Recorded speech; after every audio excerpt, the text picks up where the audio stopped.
사도행전 7장 30절에서 38절의 말씀입니다. 신약성경 사도행전 7장 30절에서 38절의 말씀, 저와 여러분들이 한 절씩 교독하시고 마지막 38절 함께 읽도록 하겠습니다. 제가 먼저 30절을 받들어 읽습니다. 40년이 지난 후 한 천사가 시내산 근처 광야에서 타오르는 가시떨기 나무 불꽃 가운데 모세에게 나타났습니다.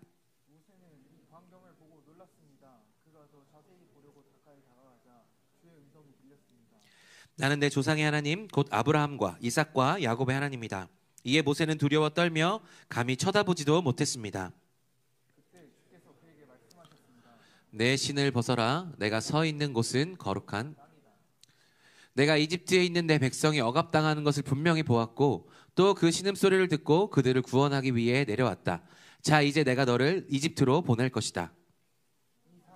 이스라엘 백성이 누가 당신을 우리의 지도자나 재판관으로 세웠소? 라면서 거부하던 사람인데 가시떨기 나무 불꽃 가운데 나타났던 천사를 통해 하나님께서 직접 모세를 그들의 지도자와 모세는 백성을 이집트 가운데 인도해 내면서 이집트와 홍해 앞에서 그리고 40년 동안 광야에서 기적들과 표적들을 행했습니다.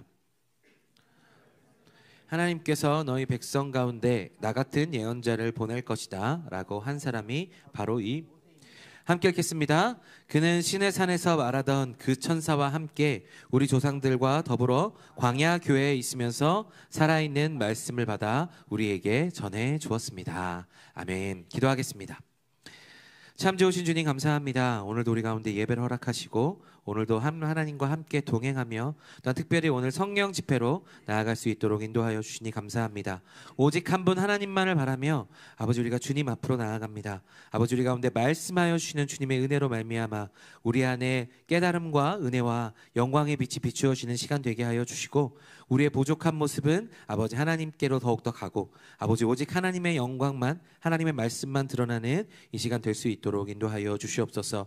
우리의 마음과 귀를 열어주시고 성령님 운행하여 주시며 우리가 오늘 말씀을 통하여서 우리의 사명을 발견하고 우리의 열매를 맺어가는 귀한 시간 될 수 있도록 인도하여 주시옵소서. 함께 하실 것들을 믿고 감사드리며 예수 그리스도의 이름으로 기도합니다. 아멘. 네, 오늘 저는 스테반의 설교 네 번째입니다. 가시떨기 나무 불꽃 가운데. 네, 가시떨기 나무 불꽃 가운데라는 제목으로 말씀을 나누도록 하겠습니다. 네, 지난주에 제가 설교를 쫙 하다가 이것은 다음 주에 라고 말씀드렸던 거 기억하십니까? 하나님께서 모세를 직접 만나셔서 새로운 비전을 주신다라고 말씀하셨습니다. 그래서 오늘은 하나님께서 모세에게 어떤 비전을 주셨는가? 네, 그거에 대해서 우리가 나눠보도록 하겠습니다. 그리고 어제도 말씀드렸죠? 어제 제가 생명과 사명에 대해서 말씀드렸습니다. 기억하십니까? 안 들으신 분들을 위해서 제가 잠깐 간단하게만 말씀드리면 여러분 생명이 뭐라고 했죠? 생명은 살라는 명령이라고 말씀하셨습니다. 하나님께서 우리 가운데 살라는 명령을 주셔서 우리는 생명을 가진 사람이 되었습니다. 그런데 하나님께서 우리에게 왜 살라고 명령하셨는가?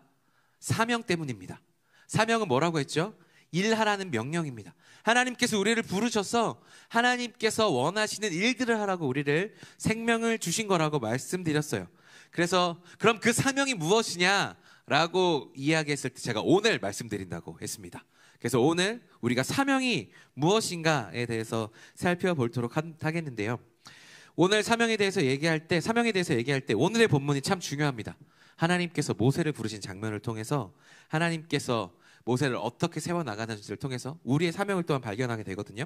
원래는 출애굽기 3장에 나오는 거죠. 그런데 오늘 우리가 보는 것은 출애굽의 긴 설교의 장면에 나오는 것입니다. 근데 저 개인적으로는 오늘의 설교는 말레이시아의 종결판이라고 생각하고 있습니다. 왜냐하면 영광에 대해서 이야기할 수밖에 없거든요. 네, 말레이시아 끝나고 제가 오늘만 기다렸습니다. 왜냐하면 하박국 선교사님이 선교 마지막 날 우리가 싱가포르에서 점심을 먹고 젤라또와 커피를 먹으면서 선교사님이 우리에게 숙제를 주셨어요. 두 가지를 주셨는데 하나는 진리가 뭐지? 였고요. 두 번째는 영광이 뭐지? 였습니다. 여러분, 영광이 뭐죠? 영광이 무엇입니까? 이 영광이 무엇인지라고 생각했을 때 선교사님이 그때 운을 띄워주셨는데 한문을 보면 영광에 대한 이해가 조금 됩니다. 제가 자막을 하나 준비했는데 혹시 띄워주실 수 있나요? 저게 영광 할 때 영자입니다. 꽃 영자이기도 하고 영화로울 영자인데요. 여러분 아는 한문이 보이시나요? 아래쪽에 뭐가 있죠? 나무 목자가 있습니다. 그리고 단처럼 생긴 거 위에 뭐가 있죠? 불화자가 있습니다. 영광을 이야기할 때 이것을 빼놓고 이야기할 수 없습니다. 나무 목 위에 불이 붙었습니다. 이게 영광을 시작하는 단어거든요. 근데 여러분 오늘 말씀 기억하시죠? 오늘 말씀 하나님께서 어디에 나타나셨습니까? 떨기나무 위에 불꽃으로 임하셨습니다. 영광을 이야기하고 하나님께서 모세에 대한 부르심을 하면서 사명을 확인하실 때 이 영광이 가장 먼저 주어졌다는 거예요. 네, 이제 내려주셔도 됩니다. 그래서 오늘 본문을 통해서 하나님께서 우리 가운데 영광으로 임하셨고, 그리고 왜 우리 가운데 영광으로 임하셨는가, 그리고 그것이 왜 우리의 사명으로 연결되는가를 오늘 말씀을 통해서 함께 살펴보도록 하겠습니다. 먼저 오늘 말씀 30절 31절 말씀인데요, 30절 31절 말씀 다 같이 한 목소리로 읽어보겠습니다. 시작. 40년이 지난 후 한 천사가 시내산 근처 광야에서 타오르는 가시떨기나무 불꽃 가운데 모세에게 나타났습니다. 모세는 이 광경을 보고 놀랐습니다. 그가 더 자세히 보려고 가까이 다가가자 주의 음성이 들렸습니다. 아멘. 오늘 말씀을 보시면 뭐라고 기록되어 있죠?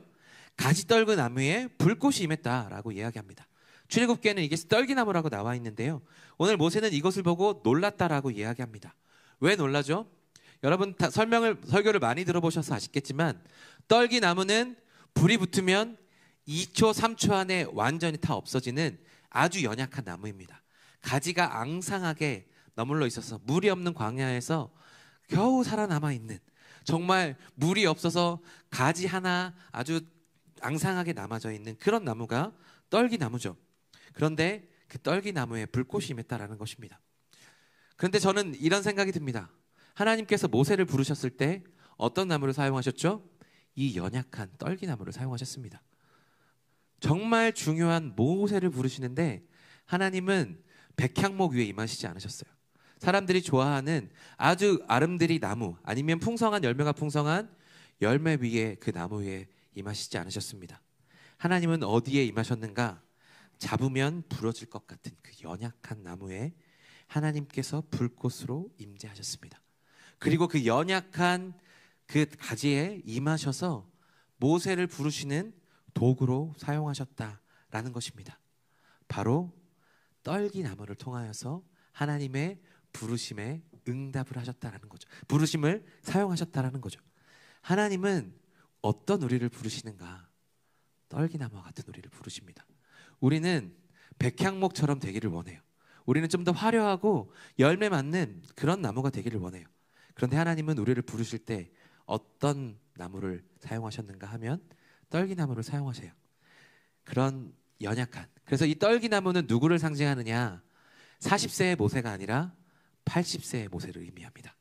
그러니까 정말 혈기가 많고 정말 사람도 때려 죽일 수 있을 정도의 힘도 있고 능력도 있었던, 그리고 지위도 이집트의 왕자였던 그때의 신분에서의 모세를 부르신 것이 아니라, 정말 이제는 광야에서 모든 꿈도 사라져버리고 소망도 없는 그런 80세의 모세를 하나님께서 부르셨다라는 거죠. 그래서 하나님께서 떨기나무 위에 임하신 것입니다. 그러므로 사랑하는 여러분, 하나님의 영광은 어디에 임하느냐? 완벽한 우리 가운데 임하지 않습니다. 하나님의 영광은 떨기나무와 같이 연약함이 많은 우리에게 임하는 것입니다. 그러므로 사랑하는 여러분, 우리가 더 준비되기를 원해요. 하나님 앞에, 하나님의 부르심 앞에, 사명 앞에 하나님께서 나에게 무엇인가 맡긴다라고 하실 때 나는 준비가 아직 덜 된 것 같고, 나는 아직 부족한 것 같아요. 내가 하나님 앞에서 무엇인가 할 수 있는 존재가 아닌 것 같아요. 그런 하나님은 그런 우리를 사용하신다는 거예요. 떨기나무를 사용하시고 연약한 우리를 사용하신다라는 것입니다. 그러면 어떻게 우리 연약한 우리를 사용하시는가? 어떻게 그렇게 연약한 우리를 사용하시는가 하면, 다른 성경의 나무의 이야기를 좀 해드리겠습니다. 성막에 사용한 재료가 우리에게 힌트가 되고 은혜가 됩니다. 여러분 공부하신 분은 아시겠는데, 성막에 사용하는 나무가 어떤 나무인지 아십니까? 성경에는 조각목이라고 기록되어 있고요, 우리나라 말로 하면 아카시아 나무입니다. 근데 우리나라의 아카시아 나무라는 종이 좀 달라요. 근데 왜 아카시아 나무를 하나님께서 사용하셨는가 하면, 광야에서 구할 수 있는 가장 난 재료가 조각목이었습니다. 하나님의 성소를 만드는 것이에요. 하나님의 임재를 상징하는 성막을 만드는 곳이에요. 그러면 여러분 무슨 나무를 써야 되죠? 보통 백향목을 썼죠. 성전에는 백향목을 썼습니다. 은과 금을 썼습니다. 그런데 성막에는 무엇을 썼느냐? 조각목을 썼어요. 흔하고 광야에서 딱딱해서 말라 비틀어져 버린 그런 아카시아 나무를 사용했습니다. 고급 재료를 쓰지 않았습니다. 그런데 그냥 그 나무 그대로 쓰지 않습니다. 거기에다가 철이를 하는데 무엇을 하냐면 나무에 노시나 금을 씌워요.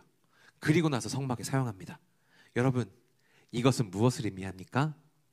예수 그리스도의 십자가를 의미합니다. 예수님께서 십자가에 달려 죽으신 것을 노수로 표현하거든요. 그리고 예수님께서 죽으신 그 영광의 임재가 금처럼 나타나거든요. 예수님께서 영광에 대해서 이야기하셨어요. 언제 영광에 대해서 얘기하셨느냐? 가룟 유다가 빵을 먹고 떠나갔을 때 예수님은 영광에 대해서 얘기하셨습니다. 왜 그때 영광에 대해서 얘기하셨을까? 가룟 유다가 배반을 하기로 결정을 하면 예수님에게 결정된 것은 무엇입니까? 십자가입니다. 이제 예수님은 십자가를 지시기로 결정하신 거예요. 이제 십자가가 곧 펼쳐질 것을 알았습니다. 그리고 거기에서 영광을 말씀하셨죠. 여러분, 영광은 어디에서 오는가? 바로 예수님의 십자가에서 옵니다. 우리에게 하나님께서 영광의 임재를 비춰주실 때 우리가 그 영광에 임하여서 우리에게 임하여서 우리 가운데 우리를 보호해 주는 것이 무엇이냐 하면 십자가예요. 성령의 불이 임하면, 하나님의 불이 임하면 모든 것이 소멸하여 없어지게 되어 있습니다. 하나님은 소멸하시는 분이시라고 성경은 분명히 우리 가운데 이야기하고 있어요. 그런데 오늘 떨기나무가 타서 없어지지 않은 것처럼 떨기나무에 하나님의 불꽃이 임했는데 타서 없어지지 않았습니다. 왜 그런가 하면 거기에 하나님의 보호하심이 있었거든요. 우리 안에 우리가 아카시아처럼 너무나도 연약하고 평범하고 우리는 떨기나무처럼 너무나도 부족하고 연약한 사람인데 거기에 하나님의 임재가 임했다. 너무나도 죄악이 많은 우리에게 하나님의 임재가 임했는데 우리에게 여전히 생명이 있다라는 이유는 무엇인가 하면 그곳에 십자가가 담겨 있기 때문입니다. 여러분, 우리가 영광을 담을 수 있는 그릇입니까?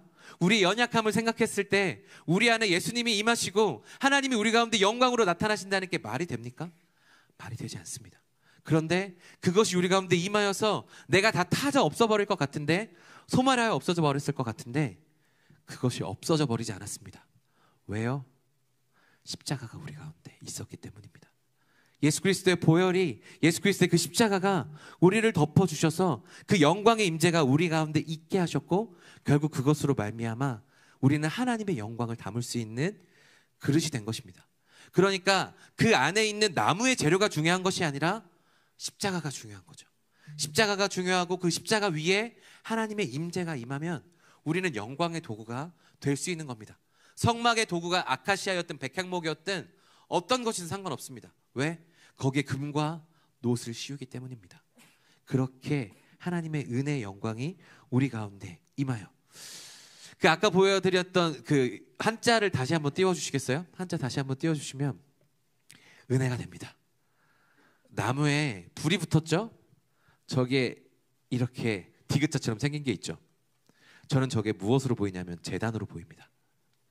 예수 그리스도가 우리를 위하여 화목제물이 되셔서 나무와 불 사이에 우리를 꺼뜨리지 않고 우리가 살아있을 수 있도록 하신 게 영광이에요. 십자가가 영광이고요. 그 십자가가 우리 가운데 임해서 영광 그 자체이신 하나님이 우리 가운데 오셔도 우리가 다 없어버리지 않는 그 자체, 그것이 영광입니다. 사랑하는 여러분, 우리는 그러한 하나님의 임재의 영광을 받아낼 수 있는 도구가 됩니다. 어떻게 해요? 저 화목제물이 되신 예수 그리스도 인하여서요. 이것을 믿음으로 살아가는 저와 여러분들 되기를 간절히 소망합니다. 네, 내려주셔도 됩니다. 그래서 사도 바울은 우리 가운데 이렇게 얘기하죠. 그런즉 우리가 지금 내가 사는 것은 내가 사는 것이 아니요 오직 내 안에 그리스도께서 사시는 것이다.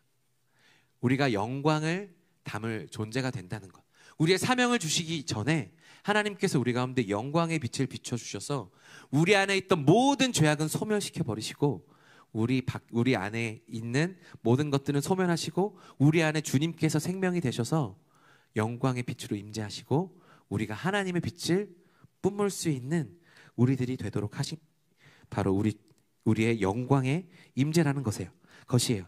그래서 우리가 십자가 앞에서 하나님의 임재 앞에서 떨기나무가 타지 않는 것을 보면서 내가 죽을 수밖에 없는 죄인인데 내가 살아있다. 그걸 보면서 하나님의 영광의 임재를 보며 내가 살아있구나 라는 것을 생각하며 하나님께 영광을 올려드릴 수밖에 없는 겁니다. 그것이 우리의 삶이에요. 그것이 우리가 생명을 주신 하나님의 이유고 그것을 통해 우리가 그 생명을 통해 하나님은 그 생명 가운데 하나님의 영광의 빛을 담기를 원하세요. 떨기나무에 불꽃이 임했던 것처럼 가시떨기나무 불꽃 가운데 하나님께서 임하셨던 것처럼 우리의 삶 가운데 하나님의 영광의 빛을 비추시고 우리의 삶이 아니라 하나님의 삶을 살기로 결단하기를 원하면서 그 영광의 빛을 우리 가운데 비추어 주십니다. 그러면 하나님께서 그 영광의 빛을 비추어 주실 때 우리는 어떤 것을 해야 되느냐? 바로 어떤 것을 해야 되냐면 내 것을 주장하지 않는 겁니다. 내 힘으로 사는 것이 아니라 그리스도께서 사시는 거니까 내 힘을 빼는 겁니다. 내 힘을 빼고 하나님의 힘으로 살 수 있도록 하는 건데 그것이 또 말씀에 이어집니다. 오늘 말씀 33절의 말씀인데요. 33절 말씀 다 같이 한 목소리를 읽어보겠습니다. 시작. 그에게 말씀하셨습니다. 아멘. 하나님께서 모세에게 가장 먼저 말씀하신 것이 무엇입니까? 내 신을 벗어라. 여러분, 신을 벗는다는 것은요, 내가 살아왔던 모든 것을 내려놓고 내 뜻과 내 생각을 내려놓는 것입니다. 그리고 신발은요, 길 위에 이제 더러웠던 먼지들과 오물들을 보호하고요, 그 안에 있었던 돌이나 여러 가지 위험 물질로부터 우리를 보호하는 것이 바로 신발입니다. 그런데 그 신을 벗으면 우리의 본 모습이 드러나고 우리의 연약함이 드러나는 것이 신발을 벗는 거예요. 그런데 하나님께서 우리 가운데 무엇을 말씀하시냐? 바로 신발을 벗으라고 말씀하시죠. 이 더욱더 연약해지는 것 같은 것을 우리에게 하라고 명령하시는 것이에요. 여러분, 제가 여러분들에게 질문합니다. 여러분, 진짜 강함은 무엇입니까? 진짜 강함은 하나님의 영광 앞에서 나의 신을 벗는 것입니다. 하나님의 강함을 신뢰하면서 내 연약함을 하나님 앞에 드러내는 거예요. 사람들 앞에는 할 수 없지만 하나님 앞에 내 연약함을 드러낼 수 있습니다. 왜요? 하나님께서 영광의 빛을 비춰주셔서 하나님, 저에게는 이러한 죄악이 있습니다. 하나님, 저에게는 이런 연약함이 있습니다를 드러내세요. 이거를 내놓으면 하나님께서 나를 사용하지 않으실까? 하나님께서 나를 태워 없애버리실까? 여러 가지 존재론적 두려움이 우리 가운데 다가오는데 하나님은 그 두려움을 내려놓고 신발을 벗고 나에게 나아오라 라고 말씀하시는 거죠. 신발을 벗는다라는 것은 이 나의 연약함을 드러내는 것이고 나의 포장지를 내려놓는 것입니다. 내가 괜찮다고 생각했던 것들 내려놓고 내가 잘한다고 사람들 앞에서 포장했던 페르소나와 같은 내 가면들 벗어 내려놓는 것입니다. 그렇게 하나님 앞에 완전히 연약한 모습으로 서는 것이 신발을 벗는 거예요. 하나님의 영광, 하나님의 진리가 우리를 자유하게 하는 이유는 무엇입니까? 우리가 포장할 수밖에 없었던, 우리를 꾸밀 수밖에 없었던 그 세상의 그 잣대와 사람들의 평가에 더 이상 휘둘리지 않도록 하시는 것이 하나님의 임재와 영광이기 때문입니다. 그 진리가 우리 가운데 와서 세상의 평가 가운데서 그것을 모두 벗어버리게 하고 하나님의 임재 영광의 그 따뜻함에 우리가 맞아들어서 내가 이것들을 내려놓아도 괜찮구나, 다 없어지지 않는구나를 깨달으면서 우리는 자유로워질 수 있다라는 것입니다. 하나님의 영광이 우리 가운데 임하면 우리는 그렇게 우리의 모든 연약함을 감추고 있었던 내 신발과 같은 모든 것들을 내려놓을 수 있어요. 하나님께서 그것을 내려놓으라고 말씀하세요. 내가 가지고 있었던 모든 것들 다 내려놓고 나와 네가 대면하여 얼굴과 얼굴을 맞대어서 보자 라고 말씀하시는 것과 똑같습니다. 그런데 우리는 우리의 연약함을 드러내는 것이 굉장히 어려워요. 연약함을 드러내는 것이 굉장히 부끄럽고 두렵습니다. 사람들 앞에서나 하나님 앞에서나 두렵습니다. 그러나 사도 바울이 우리 가운데 분명하게 이렇게 이야기합니다. 고린도서 12장 10절인데 제가 말씀 읽어드릴게요. 그러므로 나는 그리스도를 위해 약한 것들과 모욕과 궁핍과 핍박과 곤경 가운데 있으면서도 기뻐합니다. 왜냐하면 내가 약할 그때에 곧 강하기 때문입니다. 아멘. 여러분, 우리의 연약함은 하나님의 임재를 더욱더 깊게 담는 그릇인 줄로 믿습니다. 그래서 내가 약한 그때에 오히려 더욱더 강해질 수 있는 것을 경험하는 것입니다. 그러므로 여러분 안에 상처와 연약함이 있다고 그것들을 너무 감추려고 하지 마세요. 그리고 그것들을 너무 포장하려 하지 마세요. 그리고 그것 때문에 하나님이 나를 사용하지 못할 것이다 라고 생각하지도 마세요. 그것도 잘못된 믿음입니다. 하나님은 그것에 상관없이 더욱더 크게 우리를 사용하실 수 있는 분이십니다. 저는 이런 묵상을 한번 해봤어요. 상처 입은 치유자라는 말 들어보셨죠? 상처를 받았던 사람이 그 사람을 치유할 수 있다. 그런데 여러분, 상처가 되면 어떻게 되죠? 움푹 파입니다. 움푹 파이고 그곳이 흉터가지고 살이 남죠. 그런데 그 패인 곳에는 어떻게 될 수 있죠? 거기에는 무엇인가 담을 수 있는 그릇이 됩니다. 땅이 움푹 파이면 그곳에 빗물을 담아둘 수 있어요.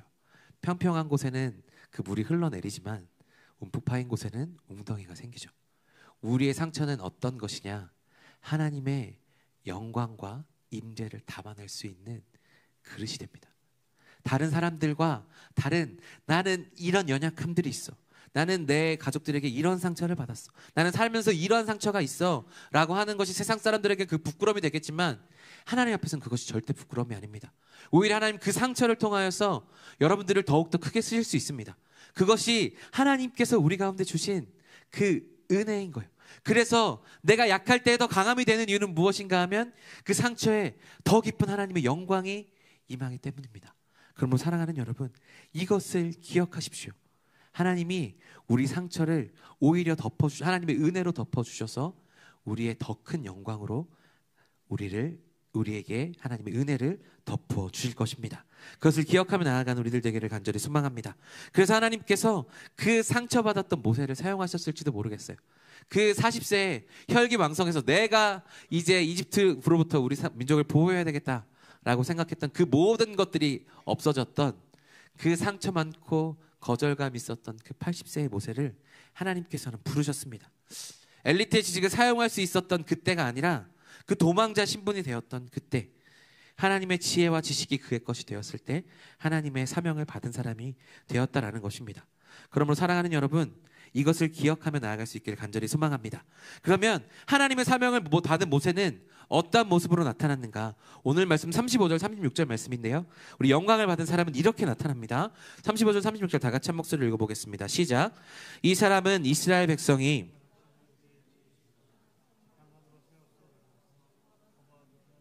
가시떨기 나무 가운데, 불꽃 가운데 나타났던 천사를 통해 하나님께서 직접 모세를 그들의 지도자와 구원자로 보내셨습니다. 모세는 백성을 이집트 가운데 인도해내면서 그리고 40년 동안 광야에서 기적들과 표적을 행했습니다. 아멘. 모세는요 40년 동안 광야에서 기적과 표적들을 행했습니다. 이집트에서 이집트하고 출애굽해서 그 인도하여 내는 인도자가 되었습니다. 모세는 오늘 하나님과의 만난 이후로 출애굽의 위대한 지도자로 세워졌습니다. 40년 동안 기적과 표적들을 행했습니다. 이 출애굽이라는, 이 이집트라는 사건에, 이 위대한 사건이 어디에서부터 시작됐느냐? 바로 오늘의 이 작은 사건으로부터 시작됐죠. 다 죽어져가는 노인 80세의 모세로부터 출애굽의 위대한 여정이 시작되었습니다. 다 없어져 버릴 것 같은 가시떨기 나무에서 이 일이 시작되었습니다. 사랑하는 여러분, 우리는 어떤 일을 시작할 때 그 시작점이 굉장히 잘 구성되고 잘 조직되어져서 규모 있게 시작해야만 그 일이 잘 시작되었다고 생각할 때가 있습니다. 내일부터 운동해야지라고 생각하면서 운동 못하는 이유가 무엇이에요? 운동하려고 하면 장비가 필요하거든요. 장비부터 삽니다. 그리고 장비 사고 그것을 안 하는 경우가 있죠. 그래서 장비값만 날리는 경우들이 가끔씩 있어요. 내가 내일부터 테니스를 해야지, 라켓을 사고 공을 사고 테니스 복을 사고 내일 춥고 비가 오면 안 갑니다. 그게 우리의 인생이에요. 그게 우리의 연약함이에요. 그리고 뭔가 시작하려면 우리는 그렇게 뭔가를 다 갖춰놓고 해야 되는 것 같아요. 러닝을 하려고 해도 러닝화를 사야 되고요. 그렇게 우리가 그렇게 뭔가를 시작하려고 하면 무엇인가를 잘 갖춰놓고 하고 싶은 게 우리의 인간의 마음이거든요. 그런데 하나님은 오늘 위대한 일을 시작하실 때 어디부터 시작하셨는가? 아주 연약한 곳에서부터 시작하는 그런 놀라운 은혜가 있었다라는 거죠. 이 위대한 출애굽의 시작도 아주 작은 오늘의 사건 하나로부터 시작되었다라는 것이에요. 연약한 노인을 부르신 그 하나의 사건으로부터 하나님의 영광의 빛이 뿌려졌고 그것으로 말미암아 출애굽의 사건들이 이어졌다라는 것입니다. 이것이 우리 가운데 주는 큰 은혜가 있죠. 사랑하는 여러분, 저는 청년부의 부흥을 꿈꿉니다. 여러분도 꿈꾸십니까? 그런데 그리고 또 저는 이렇게 꿈꿉니다. 바로 여기에 있는 여러분들이 그 부흥의 주역이 될 것이라고 믿어요. 그런데 그렇게 믿고 있는데 그 중에 많은 사람이 필요한가? 단 한 사람이면 됩니다. 하나님이 찾을 사람은 누구십니까? 영과 진리로 예배하는 단 한 사람 찾으십니다. 여러분 한 사람이 변하면요, 완전히 다 변할 수 있습니다. 여러분 한 사람이 변함으로 인해서 여러분 한 사람이 아주 작게 변화한 그것을 통해서 하나님의 영광으로 인하여서 그 작은 변화가 일어나면 오늘 모세의 변화로 인해서 출애굽이 일어났듯이 우리 청년부의 한 사람이 일어남으로 인해서 우리 청년부가 바뀌고 목양교회가 바뀌고 구리시가 바뀌고 대한민국이 바뀌고 온 세계가 바뀌는 놀라운 역사가 일어날 수 있다라는 거예요. 한 사람의 예배가 살아나고 한 사람이 하나님의 영광을 목격하고 그 영광의 임재로 나아가면 그 위대한 하나님의 일들, 부흥의 역사가 나타날 수 있는 줄로 믿습니다. 바로 여기 있는 한 사람 한 사람들이 다 그렇게 될 수 있다라고 저는 믿습니다. 그리고 저부터 그렇게 되기로 결단하고 여러분들에게 선포합니다. 저도 그렇게 더욱더 깊은 예배 자리로 나아가고 더욱더 하나님의 영광을 보기 위해 애쓰고 그냥 설교하기 위해 그냥 여러분들 앞에 그냥 목사 일을 하기 위해 서는 것이 아니라 한 사람의 예배자로 서서 여러분들과 함께 뛰어가는 그런 사람이 되기 위해 더욱더 노력할 것이고 그와 함께 동역해 주시는 저 여러분들이 되기를 간절히 소망합니다. 근데 그러면 우리가 이 시작 앞에서 우리가 무엇을 해야 될까요? 오늘 이 말씀이 제일 중요합니다. 오늘 말씀 38절 말씀인데요. 우리 38절의 말씀 다 같이 한 목소리로 읽어보겠습니다. 시작. 그는 시내 산에서